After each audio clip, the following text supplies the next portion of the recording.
आपका स्वागत है हमारे चैनल में। आइए जानते हैं बिहार के शिक्षकों के लिए क्या खबर आ रही है। पंचायत चुनाव में इस बार दो तरह के मतदान दल गठित होंगे। एक मतदान दल सिर्फ पुरुष कर्मियों का होगा और दूसरा दल मिश्रित होगा, जिसमें महिला कर्मी भी शामिल होंगी। मिश्रित मतदान दल में 4 पुरुष और 2 महिलाएं होंगी। राज्य निर्वाचन आयोग ने कहा है कि केवल पुरुष मतदान दलों में मतदान अधिकारियों की नियुक्ति अपने पदस्थापन एवं गृह प्रखंड छोड़कर किए जाएंगे और कार्यालय के एक से अधिक कर्मी एक मतदान दल में नहीं होंगे। मिश्रित मतदान दल में भी पुरुष कर्मियों की नियुक्ति रेंडमाइजेशन के आधार पर होगी और महिला कर्मियों की नियुक्ति रेंडमाइजेशन तकनीक द्वारा अपने पदस्थापन प्रखंड के अंतर्गत ही की जाएगी, लेकिन उनका पदस्थापन उनके रजिस्टर्ड मतदान केंद्र पर नहीं होगा। पंचायत चुनाव में मतदान कर्मियों की नियुक्ति को लेकर राज्य निर्वाचन आयोग ने दिशा निर्देश जारी कर दिया है। आयोग ने कहा है कि पेट्रोलिंग मजिस्ट्रेट एवं माइक्रो ऑब्जर्वर के रूप में महिला कर्मी नहीं लगाई जाएगी। आयोग ने कहा है कि प्रत्येक मतदान दल में एक पीठासीन पदाधिकारी और 5 मतदान अधिकारी होंगे। यह पहले से 2 अधिक होंगे। आयोग ने सभी प्रमंडलीय आयुक्त और जिला निर्वाचन पदाधिकारी को जारी निर्देश में कहा है कि पंचायती व्यवस्था में महिलाओं के लिए 50% पद आरक्षित है। चुनाव में अधिक कर्मियों की आवश्यकता को देखते हुए महिला कर्मियों को भी निर्वाचन कार्य में लगाया जाए। आयोग ने कहा है कि महिला कर्मियों को यथासंभव ऐसे चिन्हित स्थानों पर लगाया जाए जहां आवागमन, नेटवर्क और अन्य बेसिक इंफ्रास्ट्रक्चर की सुविधा हो। इसे ध्यान में रख कर के प्रखंड मुख्यालय या आसपास के इलाकों में ही उनकी तैनाती की जाए। 6 पदों के लिए पंचायत चुनाव होना है। इसमें 2 पदों का चुनाव बैलेट पेपर से जबकि 4 पदों का चुनाव ईवीएम के माध्यम से हो। आयोग ने ये भी कहा है कि पंचायत चुनाव में पंचायतों, नगर पालिकाओं के कर्मियों, विद्यालय, महाविद्यालय और विश्वविद्यालय के शिक्षक और शिक्षकेतर कर्मियों या लोक उपक्रमों के कर्मियों को लगाया जा सकता है।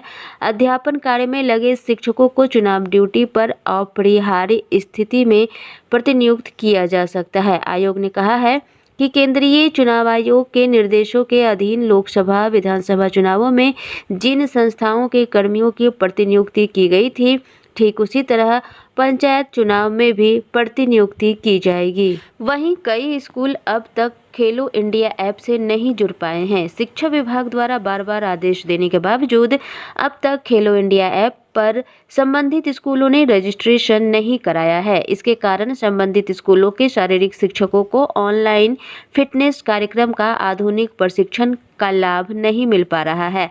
ऐसे डीपीओ अमरेंद्र कुमार पाठक ने कहा है कि बिहार शिक्षा परियोजना परिषद की ओर से दी गई सूचना के अनुसार भारत सरकार के खेलो इंडिया और फिटनेस स्कूल कार्यक्रम के तहत सभी स्कूलों के शारीरिक शिक्षकों और नामित शिक्षकों के माध्यम से स्कूलों में बच्चों को शारीरिक शिक्षा और खेल का प्रैक्टिस कराया जाना है। इसके लिए खेलो इंडिया ऐप से जुड़ने के लिए सभी स्कूलों का रजिस्ट्रेशन कराया जाना अनिवार्य है। इसके लिए गत नवंबर-दिसंबर से ही जिले के सभी सरकारी और निजी स्कूलों के हेडमास्टरों को खेलो इंडिया ऐप पर स्कूल का रजिस्ट्रेशन करा लेने का बार-बार निर्देश दिया गया है।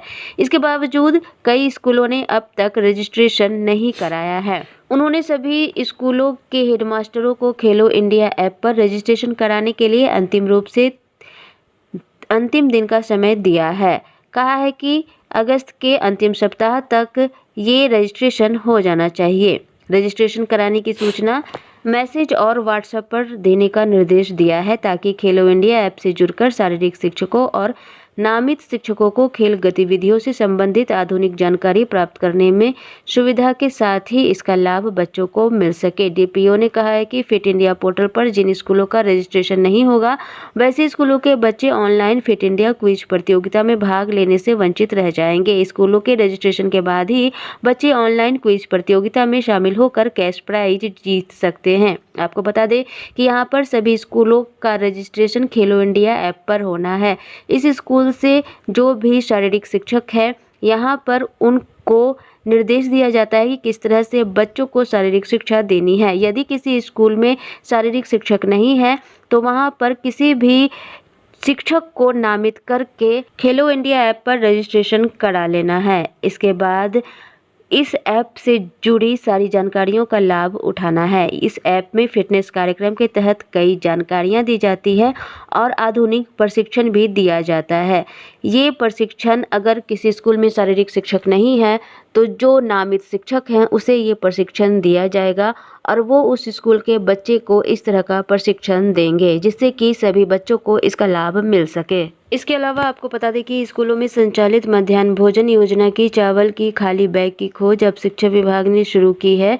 निदेशक मध्याह्न भोजन योजना ने वित्तीय वर्ष 2014 से 15, 2015 से 16 में उपलब्ध कराए गए चावल की खाली हुई बोरी की अब 10 रुपये प्रति की दर से बिक्री राशि मांगी है। विभाग के इस आदेश से जिले के एमडीएम संचालित 1059 प्रारंभिक स्कूलों के हेडमास्टरों के पसीने छूट रहे हैं। जाहिर बात है कि गत 5 साल की खाली बोरे की हिसाब अब एचएम के लिए देना मुश्किल हो गया है।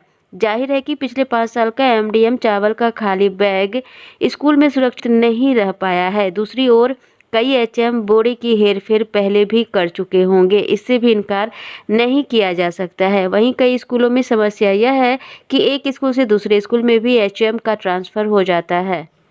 विभागीय निर्देशानुसार 2 वित्तीय वर्ष में जिले के कई स्कूलों में 2,35,048 पीस बोरे की राशि विभाग को एचएम द्वारा जमा करना है। बताया जाता है कि जिले के विभिन्न स्कूलों को उपलब्ध कराई गई चावल की खाली बैग की प्रति 10 रुपये की दर से बिक्री कर राजस्व पंजी में प्रविष्ट कराना है। जिले के स्कूलों पर बोरा मद में गत 2 वित्तीय वर्ष की 23,50,488 रुपये का हिसाब बनता है। स्कूलों में एमडीएम की चावल की खाली बोरे गत 5 साल पहले की सुरक्षित कैसे रहेगी, सवाल है। विभाग हर साल चावल की खाली बोरे की बिक्री के आदेश नहीं जारी करती है, 3-4 साल पर आदेश जारी करती है। ऐसे में एचएम के लिए स्कूल में बोरे को सुरक्षित रखना मुश्किल है। यही सही से रखने का समुचित व्यवस्था कहीं भी नहीं है। आज की खबरों में बस इतना ही। शिक्षक संबंधी सभी प्रकार की खबरों के लिए चैनल को सब्सक्राइब करें। अगर आपको ये वीडियो पसंद आया है तो वीडियो को लाइक एवं शेयर करें। वीडियो देखने के लिए बहुत बहुत धन्यवाद।